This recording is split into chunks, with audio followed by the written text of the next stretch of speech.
প্রিয় দর্শক আসসালামু আলাইকুম। Welcome back to my channel yummy cooks পরিবারের সবাইকে স্বাগতম। চারিদিকে চলছে বর্ষাকাল, আর বর্ষাকালে জানালার পাশে বসে যদি একটু গরম গরম স্পাইসি পেঁয়াজু না খাওয়া যায় তাহলে তো মনে হয় যে বর্ষাটাই কিন্তু দেখা হলো না। আমরা বর্ষাকালে জানলার পাশে বসে গরম গরম যে কোনো কিছু খেতে খুব পছন্দ করি। তো আজকে আমি আপনাদের পছন্দের একটি রেসিপি নিয়ে চলে আসলাম, পাকোড়া। আর এই পাকোড়াটা তৈরি করেছি বাঁধাকপি দিয়ে। বাঁধাকপি যদিও শীতকালীন সবজি, কিন্তু সারা বছরই পাওয়া যায়। তো আমি এখানে আজকে এই মজাদার বাঁধাকপি পাকোড়াটা কিভাবে তৈরি করেছি আপনাদের সাথে শেয়ার করব। অনেকে হয়তো জানে না, আবার অনেকে হয়তো জানেন, কিন্তু কে কিভাবে তৈরি করেন অবশ্যই কমেন্ট বক্সে জানিয়ে দেবেন। চলুন তাহলে মূল পর্বে চলে যাচ্ছে। তার আগে বন্ধুরা, ভিডিওটি কে কোথা থেকে দেখেছেন অবশ্যই মন্তব্য করে জানিয়ে দেবেন। আমি একটা মিডিয়াম সাইজের বাঁধাকপি নিয়ে নিয়েছিলাম 30 টাকা দিয়ে। এটাকে 4 ভাগ করে এক ভাগে আমি একটা চাকু দিয়ে এভাবে করে নিচ্ছি। আপনারা যদি বটি দিয়ে করতে পারেন বটি দিয়ে করবেন। তো আমি পুরোটা কিন্তু লাগেও নাই, আমি এখান থেকে অল্প একটুকু নিয়ে একদম স্লাইস করে একদম কুচি করে নিয়ে নিয়েছি। এখন এটাকে একটা বাটিতে উঠিয়ে নিলাম। সামান্য একটুকু লবণ দিয়ে এটাকে আমি মেখে নরম করে নিচ্ছি, যাতে বাঁধাকপি থেকে লবণ দিয়ে যদি আপনি এভাবে মেখে নেন তাহলে বাঁধাকপির পানিটা কিন্তু দ্রুত সরে যাবে। নিয়ে নিচ্ছি এখানে আপনার 2 টেবিল চামচ আমি ডাল ভিজিয়ে রেখেছিলাম 20 মিনিটের জন্য। আর এই ডালটাকে আমি একটু হালকা এক গুঁড়ান্তি দেবো, যেটা ব্লেন্ডারে যে আদা ভাঙ্গা থাকবে। এটাকে যদি পুরোটা একেবারে মিহি করে ফেলেন তাহলে পাকোড়াটা খেতে কিন্তু ভালো লাগবে না। এদিকে আমি বাঁধাকপিটাকে ভালো করে হাত দিয়ে চিপে পানিগুলোকে ফেলে দেব। প্রিয় দর্শক, ভিডিওটি কে কোথা থেকে দেখেছেন অবশ্যই কমেন্টস করে জানাবেন। যারা আমার চ্যানেলটিকে সাবস্ক্রাইব করেছেন তাদেরকে অসংখ্য ধন্যবাদ। যারা এখনও করেনি প্লিজ আমার চ্যানেলটিকে সাবস্ক্রাইব করে পাশে থাকা বেল বাটনটি ক্লিক করে দেবেন। মেঘের গর্জনের সাথে সাথে যদি এমন গরম গরম পেঁয়াজু খেতে আমার খুব পছন্দ। এখানে আমি দিয়ে দিয়েছি, পেঁয়াজটা বেশি দিয়েছি, 1 কাপ পেঁয়াজ দিয়ে দিয়েছি, 1 টেবিল চামচ দিয়ে দিয়েছি কাঁচামরিচ কুচি, হাফ চা চামচ দিয়ে দিয়েছি আপনার চিলি ফ্লেক্স, আর দিয়ে দিলাম ভাজা জিরে গুঁড়ো দিয়ে দিয়েছি হাফ চা চামচ। তারপর চাট মশলা দিয়ে দিলাম আমি এখানে 1 চা চামচ, সামান্য একটু হলুদ দিয়ে দিয়েছি, স্বাদ মতো লবণ দিয়ে দিয়েছি।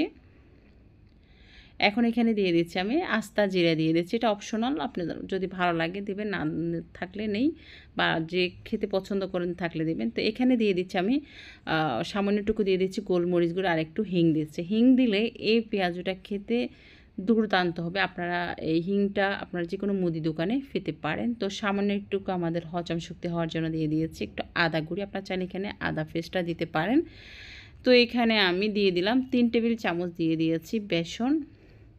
এখানে কখনো পানি অ্যাড করবেন না। এখন বেসন আর বাঁধাকপি ডাল একসাথে ভালো করে টাইট করে এটাকে মেখে নিতে হবে। তা আমি এটাকে ভালো করে এভাবে মেখে নিচ্ছি। এখানে একটু অফ ক্যামেরা চলে গিয়েছে, আমি 1 চা চামচ গরম হালকা কুসুম গরম একটু তেল দিয়েছিলাম। তেলটা দিলে সেই ক্ষেত্রে পাকোড়াগুলো এতটা মুচমুচে হবে যে আপনি বানালে বুঝতে পারবেন যে আমি বানিয়েছি, সেটা আমি আপনাদের সাথে শেয়ার করেছি। তা এখন আমি এটাকে গোল গোল করে এভাবে শেপ করে নিয়ে নিয়েছি। তা আমরা কিন্তু অনেকেই জানি না পেঁয়াজও মানে কি তেলে দিলে কি তেল থেকে উঠায় নিতে হয়, একটু লালচে হয়ে যায়। পেঁয়াজু ভাজার জন্য কতক্ষণ সময় লাগবে সেই জিনিসটা আমাদেরকে অনেকে কিন্তু আমরা জানি না। তা আমি এগুলাকে এরকম গোল গোল করে নিয়ে নিয়েছি। নেওয়ার পর এখানে তেলটাকে গরম করে নিলাম। তেল গরম করার পরে এখন সবগুলাকে পেঁয়াজুটাকে দিয়ে দিচ্ছি। তেল গরম হওয়ার পরে আপনার চুলার আঁচটাকে আমি মিডিয়াম করে দিয়েছি। যদি এখানে পাওয়ারটা বেশি থাকে সেই ক্ষেত্রে পেঁয়াজগুলা নিচে দিয়ে লাল হয়ে যাবে, কিন্তু ভিতরে কাঁচা থাকবে। আর এটা পারফেক্টলিভাবে যদি আপনি ভাজতে চান তাহলে 7 থেকে 8 মিনিট সময় নিয়ে ভাজতে হবে। তো এখন আমি 7-8 মিনিট ধরে এটাকে এটাকে ভেজে নিচ্ছি, পিট করে উল্টে দিচ্ছি। প্রিয় দর্শক, ভিডিওটি যদি ভালো লেগে থাকে আপনার পরিবার পরিজনদের সাথে শেয়ার করুন, ফ্যামিলি ফ্রেন্ড সার্কেলদের সাথে শেয়ার করবেন। মাত্র 5 টাকা খরচ করে আমি এই পেঁয়াজুটা যতটুকু বাঁধাকপি নিয়েছি অতটুকুতে আপনার 5 টাকায় পড়ে।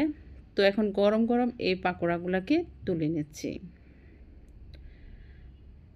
এখন আমি পরিবেশনের জন্য এগুলাকে উঠায় নিলাম। আর গরম গরম খেতে কার না ভালো লাগে, আপনারা এইভাবে তৈরি করে খাবেন, আপনার বাচ্চাদের তো খুবই পছন্দ হবে। পরিবার পরিজনদেরকে এভাবে তৈরি করে বিকালে নাস্তা হিসাবে চায়ের সাথে দিতে পারেন।